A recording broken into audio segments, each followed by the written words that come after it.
প্রান্তিক ও বিপন্ন জনজাতির মানুষ ও চাষিদের জন্য কেন্দ্রীয় সরকারের প্রচুর অর্থ বরাদ্দ করল। বন্ধুরা, এই ভিডিওটি অবশ্যই পুরোটাই দেখে নেবেন, তাহলে আপনারা সব কিছু জানতে পারবেন। ভিডিওটি যদি ভালো লাগে অবশ্যই আমার পাশে থাকার চেষ্টা করবেন, সহযোগিতা করবেন এবং চ্যানেলটিকে সাবস্ক্রাইব করে রাখবেন, যাতে করে পরবর্তী ভিডিওতে আপনারা আরও নতুন নতুন কেন্দ্রীয় প্রকল্প ও রাজ্য প্রকল্পের সমস্ত খবর এই চ্যানেলের মাধ্যমে পেয়ে যান। বন্ধুরা, আজ আমি আপনাদের সামনে দেখুন, এখানে একটি সংবাদপত্রে প্রকাশিত হয়েছে, সেটাই আমি তুলে ধরছি। প্রান্তিক ও বিপন্ন জনজাতির মানুষ ও চাষিদের জন্য প্রচুর অর্থ বরাদ্দের ঘোষণা। প্রান্তিক এবং বিপন্ন জনজাতি গোষ্ঠীর মানুষের কাছে সব ধরনের পরিষেবা পৌঁছে দেওয়ার জন্য বিপুল বরাদ্দের কথা ঘোষণা করার সিদ্ধান্ত নিল কেন্দ্র সরকার। চলতি মাসের দ্বিতীয় সপ্তাহে প্রধানমন্ত্রীর জনমন কর্মসূচি পালিত হবে কেন্দ্রীয়ভাবে। এই কর্মসূচির হাত ধরেই প্রধানমন্ত্রী আবাস এবং সড়ক যোজনায় বরাদ্দ বৃদ্ধির আশা করছে এ রাজ্যের প্রশাসনিক মহলের একাংশ, কারণ সুবিধা প্রদানের তালিকায় এই দুটি বিষয়ই রয়েছে।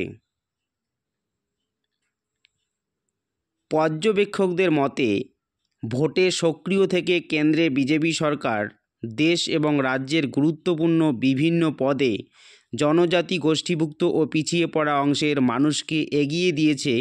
তারা সেই দিক থেকে লোকসভা ভোটের আগে সব জনজাতিভুক্ত মানুষের জন্য এই কর্মসূচি তাৎপর্যপূর্ণ।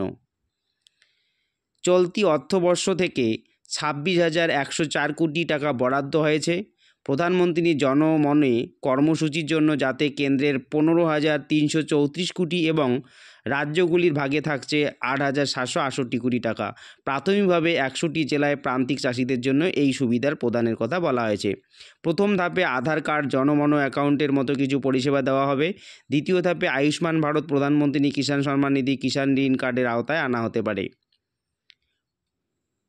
পরের ধাপে প্রধানমন্ত্রী আবাস যোজনায় পাকা বাড়ি, সড়ক এবং পানীয় জলের ব্যবস্থা করা, সামাজিক সুরক্ষা, বিভিন্ন প্রকল্প, কারিগরি শিক্ষা ইত্যাদি পরিষেবা দেওয়া হবে।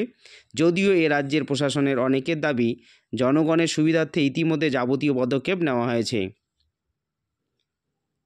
বিনামূল্যে সামাজিক সুরক্ষা, বিভিন্ন ধরনের পেনশন, বৃত্তি, স্বাস্থ্যসাথীর মাধ্যমে চিকিৎসা পরিষেবা, শিক্ষা ব্যবস্থা, লক্ষ্মীর ভাণ্ডারের মতো আর্থিক সুবিধা প্রদান, কৃষক বন্ধু ইত্যাদি প্রত্যেক রাজ্যের সরকারের সুবিধা পেয়েছে প্রত্যেকেই। প্রিয় ভিউয়ার্স, কেন্দ্রীয় প্রকল্প এবং রাজ্য প্রকল্পগুলি সম্পর্কে আরও বিস্তারিত জানার জন্য অবশ্যই চ্যানেলটিকে সাবস্ক্রাইব করে রাখবেন। পরবর্তী ভিডিওতে আপনারা আরও নতুন নতুন কেন্দ্র সরকার এবং রাজ্য সরকারের প্রকল্পের এই সমস্ত খবর এই চ্যানেলের মাধ্যমে আপনারা পেয়ে যাবেন। নমস্কার।